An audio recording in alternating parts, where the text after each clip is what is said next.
أعوذ بالله من الشيطان الرجيم. إنما حرم عليكم الميتة والدم ولحم الخنزير وما أهل به لغير الله فمن اضطر غير باغ ولا عاد فلا إثم عليه إن الله غفور رحيم. إن الذين يكتمون ما أنزل الله من الكتاب ويشترون به ثمنا قليلا أولئك ما يأكلون في بطونهم إلا النار ولا يكلمهم الله يوم القيامة ولا يزكيهم ولهم عذاب أليم. أولئك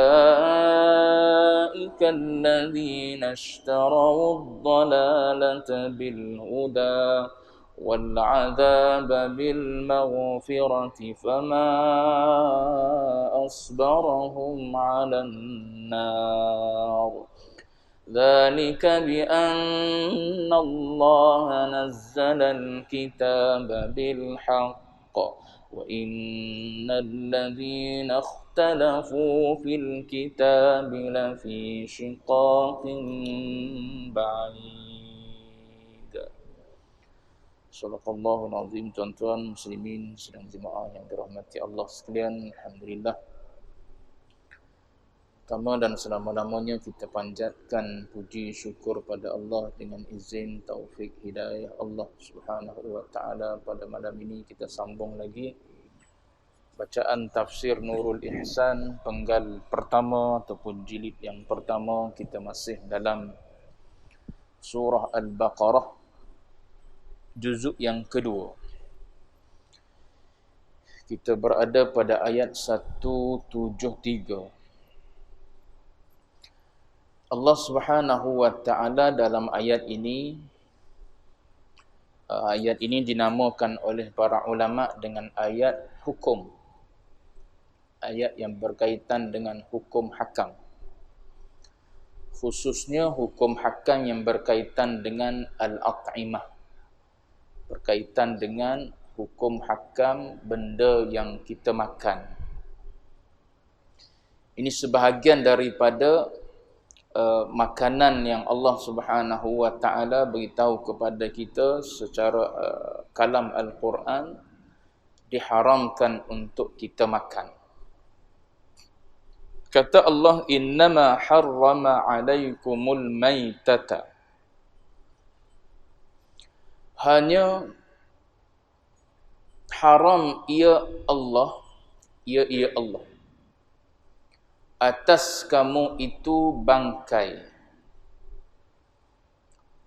Hanya senya, biasanya diterjemah dengan hanya senya. Terjemah perkataan innama adatu hasrin. Adatu hasrin ni fungsi dia adalah untuk beritahu kepada kita apa yang disebut di sini sahaja yang nak diharamkan. Dalam ayat ni lah. Maka yang disebutkan dalam ayat tersebut beberapa perkara yang menjadi haram hukum dia untuk kita makan.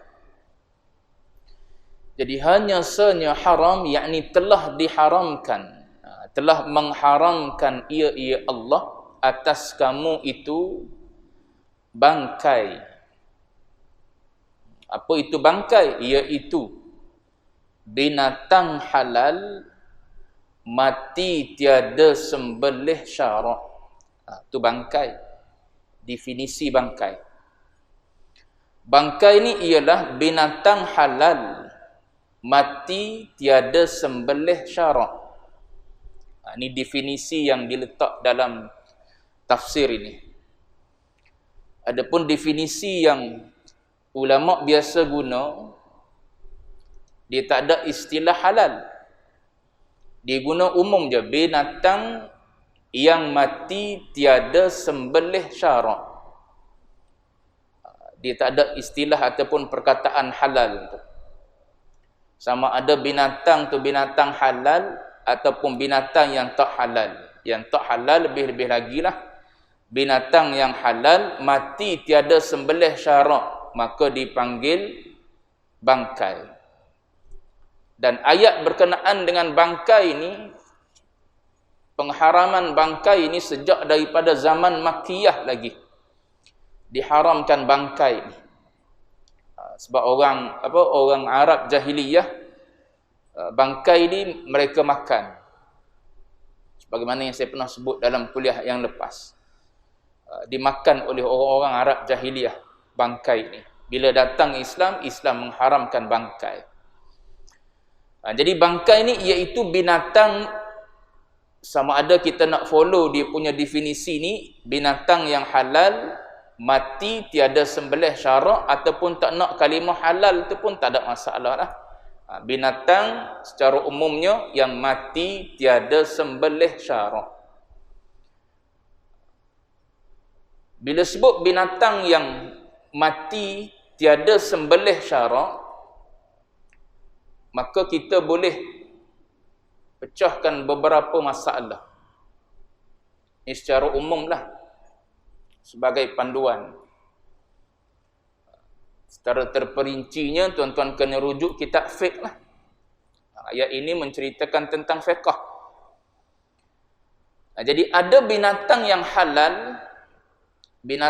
halal, tapi tidak disembelih mengikut syarak.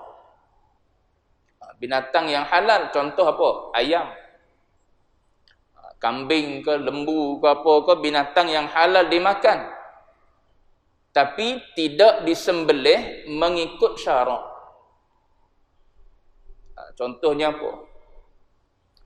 Sembelih tapi tak putus urat. Yang wajib putus, urat halqum dengan urat mari. Dua urat tu wajib putus. So kalau tuan-tuan belajar praktikal sembelihan, maknanya dua-dua tu mesti putus. Dua-dua tu dia bersusun. Di tengah ni satu, belakang dia satu, dia bersusun. Adapun al-wadajan, dua yang ada di kiri kanan, yang ni sunat putus. Tujuan dia adalah untuk mempercepatkan mati je. Yang kiri kanan, sebab tu orang mengajar sembelih, dia suruh ambil daripada bawah, supaya yang ni putus juga, kiri dan kanan. Ni nak kena belajar untuk sembelih orang ke apa. Satu, mati binatang halal, mati tapi cara sembelihan tidak sembelihan syarak. Tak boleh makan, tak putus halqum ataupun tak putus mari, maka tak boleh makan ayam tersebut. Ataupun sembelihan tapi tidak ikut syarak juga. Boleh jadi haiwan yang halal dimakan tak ikut syarak ni juga dengan maksud yang menyembelih. Orang yang menyembelih tu adalah orang kafir. Maka walaupun dia sembelih tu lembu, walaupun dia sembelih tu ayam, dan cukup syaratlah putus urat marih dan urat halqum dengan urat marih, putus. Cantiklah sembelihan dia dengan syarak tu, tapi sebab dia orang kafir, maka haram kita makan. Dia tetap dikira sebagai bangkai. Tu hati-hati saat kita membeli haiwan-haiwan yang disembelih. Khususnya boleh jadi disembelih orang-orang yang kafir, orang yang tidak muslim. Boleh jadi juga ialah binatang yang halal ni mati tidak disembelih syarak, putus urat halqum dan mari, tapi bukan lagi pada hayat mustaqirrah. Maknanya haiwan tu dah nak mati dah pun, Kalau kita tak sembelih pun dia mati. Maknanya dia bukan pada hayat mustaqirrah dah. Tapi kalau hayat mustaqirrah lagi ni, dia ada tanda-tanda lah hayat mustaqirrah ni. Disebutkan dalam kitab fiqh, dia masih aktif, cergas, menendang-nendang lagi selepas kita sembelih tu. Ada setengah haiwan tu boleh bangun lagi kan, walaupun dah putus elok dah urat halkum dengan urat marid ni. Itu maknanya haiwan tu masih berada di hayat mustaqirrah. Kalau kita sembelih waktu itu, maka sah sembelihan dan boleh dimakan. Tapi kalau dia memang nak mati dah, mati tu boleh jadi sebab sebab aksiden. Kita pergi sembelih. Kalau kita tak sembelih pun dia mati dah. Kita sembelih, kita ambil makan. Tu haiwan yang bukan lagi ada pada hayat mustaqirrah. Kita sembelih pun dia tetap jadi bangkai juga. Dia tak ada isu apa dalam fiqh ni. Isu terangkat pisau. Dia bukan isu terangkat pisau. Dia isu haiwan itu adakah masih hayat mustaqirrah ataupun tak. Terangkat pisau, kita letak sekali lagi, kita potong sekali lagi. Tak ada masalah selagi mana haiwan tersebut berada pada hayat mustaqirrah. Tapi kalau kita potong kali kedua tu, dia dah bukan pada hayat mustaqirrah lagi dah. Maka yang tu yang jadi tak sah sembelihan tu. Adapun kita terangkat pisau boleh jadi sebab apa? Orang yang pegang kaki tu terlepas kaki lembu tu. Sebab dia menendang kuat kan. So orang yang duduk atas lembu tu pun terjatuh, terlari. Tukang sembelih tu pun terlucut di tangan dia pisau. Maka selagi mana haiwan tu masih berada di hayat mustaqirrah, maka boleh sambung sembelihan tu. Dan boleh dimakan daging. Tu orang yang sembelih dia tahulah. Ni saya sebut beberapa isu je lah. Tuan-tuan boleh lihat dalam bab sembelihan ni dalam kitab fiqh. Baik. Jadi bangkai iaitu binatang yang halal tapi mati tiada sembelih syarak. Sembelihannya tidak diakui oleh syarak. Maka tak boleh dimakan. Walaupun binatang tu binatang halal. Baik. Satu definisi dia. Dan juzuk yang dipotong daripada binatang yang hidup. Yang ni tak ada dalam ayat ni. Yang ni tak ada dalam ayat. Dalam ayat hanya sebut bangkai. Innama harrama alaikumul maitata. Dia sebut bangkai je. Cuma yang ni dia sabit dengan hadis Nabi. Makan juzuk daripada haiwan yang halal dimakan, tapi haiwan tersebut hidup. Contoh apa? Contoh orang yang apa? Bela lembu contohnya. Nak sembelih lembu, sayang. Tapi terasa nak makan sup ekor lembu. Rasa nak makan sup ekor lembu kan. Lembu ada, kalau aku sembelih lembu, mahal harga lembu ni.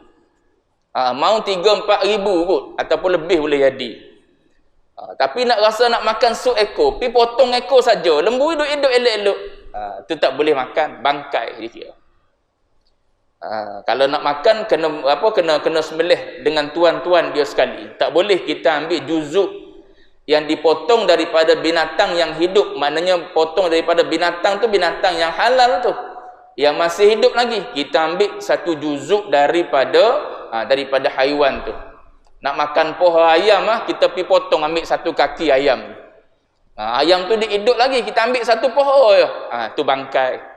Haram kita makan. Yang ni sabit daripada hadis Nabi. Dalam ayat Quran tak sebut bangkai, tapi warid ataupun sabit melalui hadis Nabi. Nabi kata ma quti'a minal bahimah. Apa-apa yang terpotong daripada haiwan, wahiyya hayyatun, dalam keadaan haiwan tu masih hidup, fahuwa maitatun, maka dia dianggap sebagai maitah juga, dianggap sebagai bangkai juga. Baik. Mana lagi? Lain daripada ikan dan belalang. Ini kecuali. Lain tu maknanya yang ni halal makan walaupun dia tu bangkai. Lain daripada ikan, murad ikan di situ ialah yang hidup dalam air. Maknanya yang hidup dalam air. Murad ikan di situ. Maknanya bukan ikan sajalah. Belut boleh jadi. Belut. Bentuk apa? Bentuk dia macam ular ya. Sebab kalau tuan-tuan faham ikan saja di sini, maknanya ikan je lah. Tak termasuk yang lain. Tak. Maknanya haiwan yang hidup dalam air. Bahkan ulama kata walaupun rupanya macam babi dan anjing boleh makan. Rupa tak ambil kira, selagi mana dia duduk dalam air maka boleh dimakan. Tu kecuali tu. Yang kecuali ni ambil daripada hadis juga. Kalau tak ambil umum hadis, maknanya ikan boleh jadi bangkai. Kita nak tangkap apa? Ikan haruan kau yang liar. Ikan keli, payah nak tangkap tu, licin body dia. Nak ambil dengan tangan, terlucuk di tangan. Kita ambil sekup, kita serekup atas tubuh dia. Dapat separuh je, ekor je kita dapat. Kepala lari entah ke mana. Tak dikira sebagai bangkai, boleh makan. Sebab dia haiwan air. Tak kisahlah, asalkan dia haiwan air. Haiwan dua alam lain pula cerita dia. Ni cerita haiwan air je. Nak beritahu tentang lain daripada yang tadi tu, ikan dan belalang. Ikan dan belalang ni sabit dengan apa? Sabit dengan hadis Nabi. Riwayat Ibnu Majah. Uhillat lana, Nabi kata. Maitatani wadamani. Nabi kata dihalalkan kepada kita dua jenis bangkai dan dua jenis darah. Halal kita makan. Iaitu Nabi kata as-samak wal jarad. Itu bangkai. Bangkai ikan boleh makan, bangkai belalang pun boleh makan juga. Baik. Kemudian innama harrama alaikumul maitata. Satu bangkai, dua tiga dah tu sebut dalam apa, dalam ayat tu, dalam huraian dan syarah dia. Waddam. Yang kedua yang diharamkan oleh Allah Taala orang-orang yang beriman ni makan ialah waddama. Apa dam? Dan darah yang mengalir. Darah yang mengalir. Darah yang mengalir ni maksud dia macam mana? Adakah dengan kita bekukan darah yang mengalir ni jadi seketul, maka boleh kita makan? Tak. Darah yang mengalir ni maksud dia asalnya mengalir. Gitu. Asal dia mengalir maka tak boleh kita makan. Maknanya kalau ada orang ambil darah yang mengalir, yang cair, dia buh dalam bekas, dicampur dengan bahan-bahan dia dan dia bekukan, maka jadi beku sebiji macam hati, macam limpa. Dia tetap haram. Sebab dia asalnya mengalir. Tapi kalau hati dan juga limpa, hati ni memang beku. Walaupun kita peracur dia, kita cincang dia jadi hancur pun, tetap boleh makan juga. Sebab orang tak makan hati seketul tu pakai tak potong dah, goreng gitu dah, orang potong lah. Maknanya walaupun kita potong halus-halus, hancur jadi macam apa, daging cincang tu, tak apa. Sebab apa? Dia memang asalnya beku. Dia bukan asalnya cair. Tapi kalau asalnya cair, dibekukan, tak boleh makan juga. Walaupun dia beku sebiji jadi macam hati ori, tetap tak boleh makan. Itu darah. Baik. Itu yang dimaksudkan dalam hadis saya bacakan tadi tu. Wadamani, dua jenis darah tu, apa dia? Ya dua jenis darah itulah hati dan limpa. Hati dan limpa. Mana tadi? Walahmal khinzir. Walahmal khinzir. Ini sebab berkait dengan apa? Berkait dengan hukum fiqh. Dia kena teliti sikit berkait dengan hukum fiqh ni. Walahmal khinzir, dan daging babi. Dan daging babi. Quran guna daging. Dan daging babi. Macam mana kita nak faham ni? Al-Quran guna, Allah Ta'ala haramkan pada kita ialah daging babi. So, adakah tulang babi boleh ambil makan? Lemak-lemak dia boleh ambil makan? Kulit-kulit dia ke apa selain daripada daging lah, boleh ambil makan ke? Yang ni yang ulama kata, perkataan yang macam ni dipanggil qaid alla mafhumalah. Qaid yang tidak ada mafhum mukhalafah. Maknanya bila Quran guna lahman khinzir ni bukan bermakna selain daripada daging boleh makan, tak. Cuma diguna lahman khinzir ni alal aghlabiyah dipanggil. Kebiasaannya orang sembelih, orang nak makan apa? Nak daging lah. Tuan-tuan korban kan. Waktu beli lembu tu tuan-tuan tanya dah tuan dia, agak-agak besar ni berapa kilo daging. Padahal bila sembelih bukan daging saja kita kutip. Hatinya, limponya, perutnya, kakinya, dan sebagainya lah. Sampai kepala tu pun kita belah lagi, ambil otak dan sebagainya, ambil makan lidah dan sebagainya lah. Sebab tu guna daging ni ulama kata alal aghlabiyah. Nak beritahu bahawa secara ghalibnya, secara kebiasaannya orang ni dia makan daging. Jadi Allah Ta'ala sebut lahman khinzir ni walaupun disebut daging tapi masuk semua sekali lah. Maknanya seekor babi tu diharamkan makan. Cuma bila ayat Quran sebut gini lahman khinzir, maka yang jadi ijma', yang jadi sepakat para ulama'nya haram ialah daging. Adapun yang lain tu jadi khilaf di kalangan ulama'. Ada khilaf lah. Maknanya tulang boleh ambil, bulu-bulu dia tak najis. Tu khilaf lah. Tuan-tuan kena tengok dalam fiqh lah. Sini disebut sepintah lalu je. Cuma bila disebut daging tu kita mazhab Syafi'i ambil secara ghalib. Secara kebiasaannya orang sembelih daging, tapi maksud sini seekor khinzir itulah, semua sekali.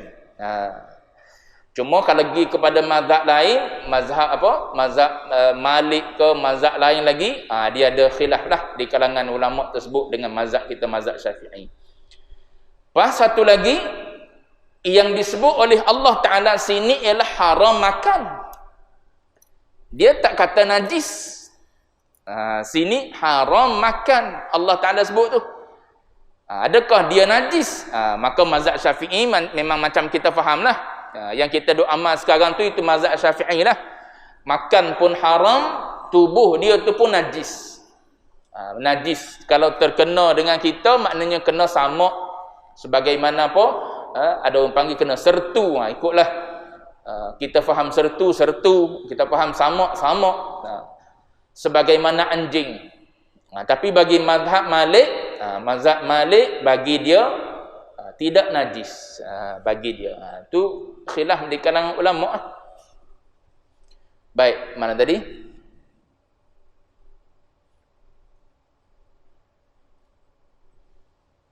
Dan daging babi.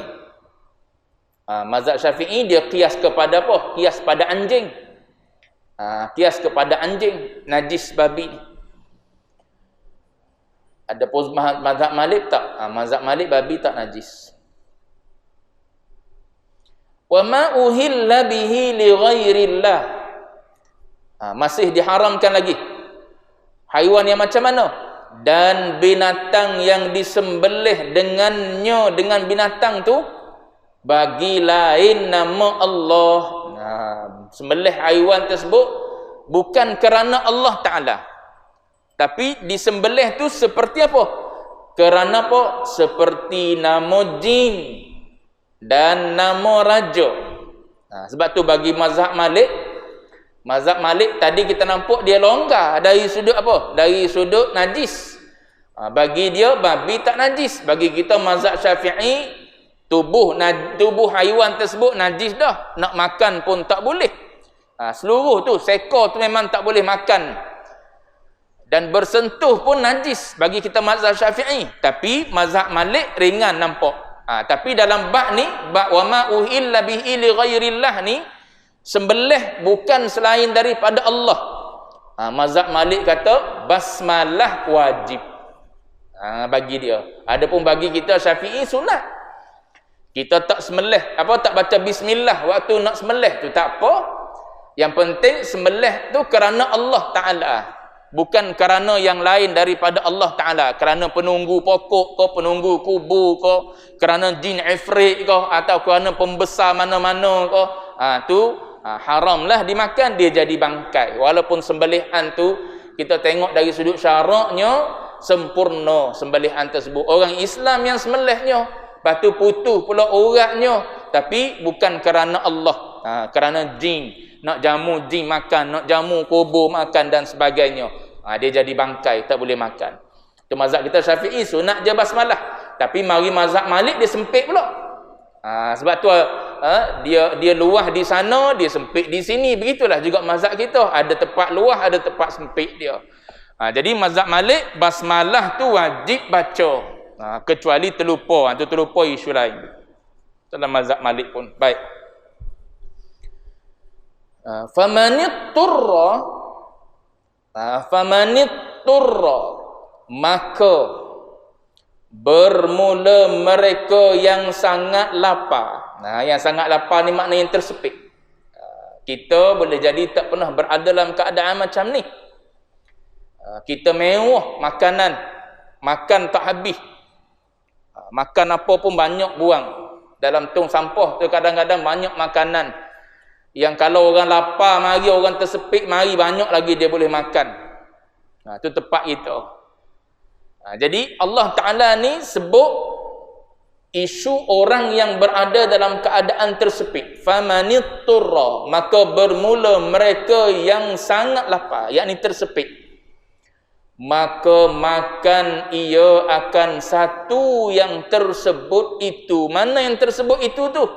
Sama ada daging khinzir ke, ataupun bangkai apa sekalipun, ataupun darah ke, tak ada air langsung nak minum ni. Kalau tak minum mati tersepit ni.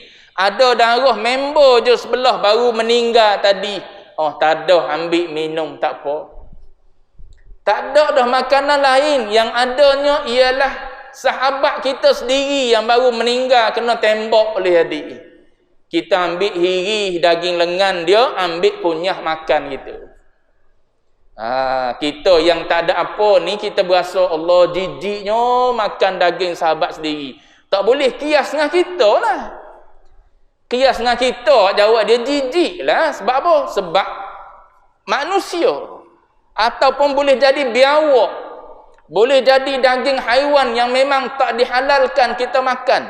Bila qiyas pada kita, kita letak di diri kita, memang kita tak akan makan. Tapi bila qiyas ataupun tengok pada orang yang betul-betul tersepit, apa-apa saja yang melintas dia makan. Apa-apa saja yang dilintas di depan dia boleh makan. Cuma ulama bahas lagi dalam bab fiqh ni, terutamanya dalam bab daging khinzir ni. Sebab daging khinzir ni memang termaktub secara nas. Allah Ta'ala haramkan. Habis tu kalau tersepit, ada lemak, makan lemak dulu. Gitu. Sebab apa? Sebab lemak tak ada, tak disebut. Yang disebutnya daging. Maknanya kalau boleh cari selain daripada daging dulu, ada seekor khinzir depan kita masa tu. Tersepit, tak ada dah makanan lain. Carilah di tubuh khinzir tu bukan daging untuk dimakan dulu. Tu ulama bahas tu. Tapi nak beritahunya, bila dah masuk waktu tersepit ni, dibenarkan apa yang diharamkan tadi. Tapi ada syarat depan tu. Maka makan ia akan satu yang tersebut itu boleh, dibenarkan, agama bagi. Tu yang kaedah idza daqat tasa'. Bila kita berada dalam keadaan tersepit, maka agama bagi ruang yang luas. Kalau duduk waktu biasa gini, idza tasa'a, waktu luar macam ni, dhaqa, maka agama sempitkan. Mana-mana yang halal jelah boleh makannya, yang diharamkan tak boleh makan. Tapi idza dhaqa, bila kita duduk dalam keadaan tersepit, tak ada benda nak makan, tak ada benda nak minum, kecuali yang ada tu yang diharamkan kita makan waktu lapang, waktu luar, maka ittasa'a, dibenarkan oleh kita makan benda tersebut. Tak ada air apa kecuali air kencing, minum air kencing. Gitu. Bila tersepit. Tapi jangan pula tak tersepit pergi makan juga nak terah lah daging khinzir sepotong je nak terah. Tak ada istilah walau sepotong. Baik. Mana tadi? Bahkan ulama-ulama bahah bab daging khinzir ni. Dalam tafsir Al-Manar ada sebut jilid yang kedua, kalau tak silap saya muka surat 98 ada sebut berkenaan dengan kajian ulama berkenaan dengan lahmul khinzir ni, daging khinzir. Dari sudut psikologi, dia menghilangkan perasaan cemburu dan dayus, menjadikan seorang itu dayus. Tu kalau lelaki makan, dia menghilangkan sifat cemburu dan menjadikan lelaki itu dayus. Tu kajian tu. Disebut dalam tafsir Al-Manar jilid 2 muka surat 98 kalau tak silap saya, tuan-tuan ceklah. Baik. Tu kajian ulama moden berkenaan dengan lahmal khinzir ni. Famanit turra, bermula mereka yang sangat lapar, maka makan ia yang sangat lapar tu akan satu yang tersebut itu. Syarat dia ghaira baghin wala adin. Syarat dia tiada burah, baca burah. Baca burah. Dia tu jamak daripada barin. Barin tu mufrad. Jamak dia burah. Yakni burah tu melawan raja. Raja mana? Raja Islam. Syarat dia raja Islam. Sebab nas agama, bila yang memerintah itu adalah orang Islam, Muslim, mukmin, maka ati'ullaha wa ati'ur rasula wa ulil amri minkum. Nas Quran sebut. Maknanya orang yang melawan raja Muslim. Lepas tu kena bahas lah pula zalim tak zalim tu hijau ulama fiqh lah pula ceritanya. Ni nak cerita ayat Quran dia ni. Dengan syarat orang yang tersepit tadi tu orang yang tiada melawan raja Muslim dan juga tidak sengaja menyamun di jalan. Adin ni maknanya pelampau, tak membuat perkara yang zalim, yang melampaui batas. Maknanya apa? Kalau dia dalam keadaan tersepit tapi dia ni termasuk pelampau yang melawan raja yang Muslim, maka walaupun dia dalam keadaan tersepit, agama tetap tak bagi dia makan. Maknanya lapar pergi, dahaga pergi, mati pergi. Gitu. Tu agama buat.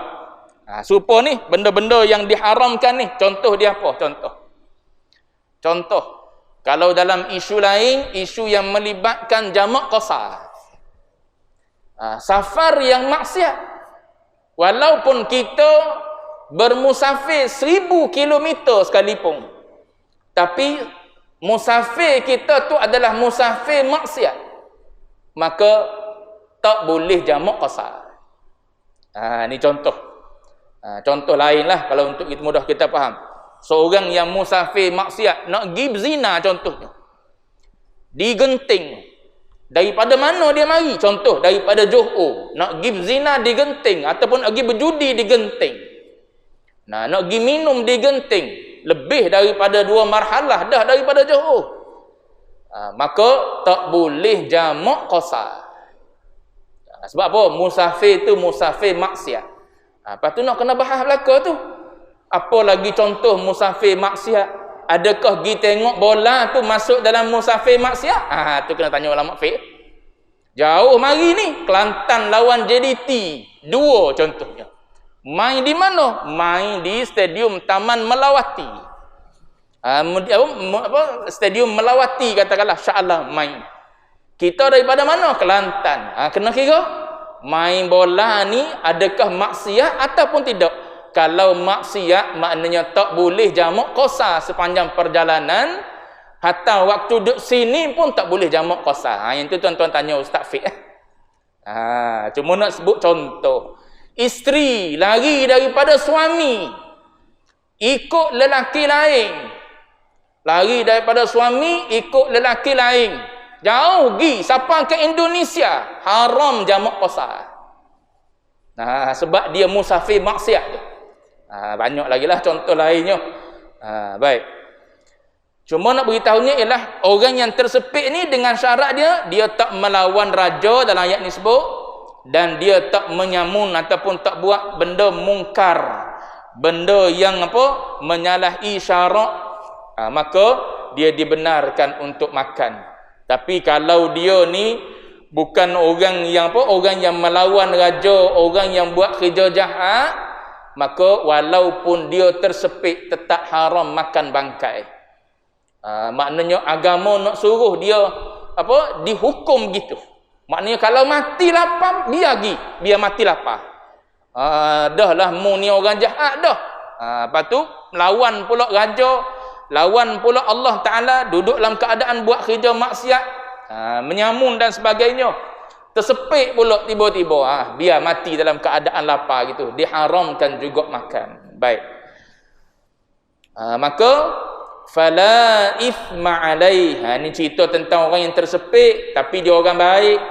Dia tak melawan raja muslim, dia tak menyamun di jalan, maka pada masa tu fala ithma alaih, maka pada masa tu maka tiada dosa atasnya, atas mereka yang sangat lapar tadi. Boleh makan lah. Tapi makan sekadar untuk menyambung hidup kita. Berapa keping daging kita kena makan untuk hidup? Katakanlah sekeping cukup. Sekeping cukup. Jangan jadi 2 keping. Sebab apa? Sekeping pun dah cukup dah. Untuk apa? Untuk menegakkan tulang belakang kita. Boleh bangun berdiri, boleh pergi berjalan, cari haiwan yang halal pula. Maka tak apa tu sekeping. Jangan pula sedap pula sekeping, tambah sekeping lagi. Tak dah tu. Agama tak benarkan dah. Dia cuma sekadar nak suruh boleh kita bergerak, pergi cari yang halal. Pergi cari minuman yang halal ataupun makanan yang halal. Qadar tu saja, maka tak berdosa. Maka tiada dosa atasnya, atas mereka yang sangat lapar tu. Innallaha ghafurur rahim. Sesuai ayat ni Allah Ta'ala tutup bahawasanya Allah Ta'ala itu Tuhan yang amat mengampuni bagi awliya'nya, lagi amat rahim bagi ahli ta'atnya. Itu sesuai lah Allah Ta'ala tutup. Sebab apa? Orang yang asalnya haiwan yang asalnya kita tak boleh makan, bangkai tak boleh makan, darah tak boleh minum, daging khinzir tak boleh makan, sembelihan bukan kerana Allah, tak boleh makan asalnya. Tapi bila keadaan tersepit, maka boleh kita makan, dibenarkan kita makan. Maka dalam keadaan tu Allah Ta'ala kata tak apa, diampunkan dosa tersebut. Kita nak berhenti dah. Setakat tu saja. Akan datang insya-Allah sambung dengan tajuk yang lain. Orang yang sembunyi hukum. Ni golongan ulama Yahudi. Wallahu a'lam wa ilmuhul atam.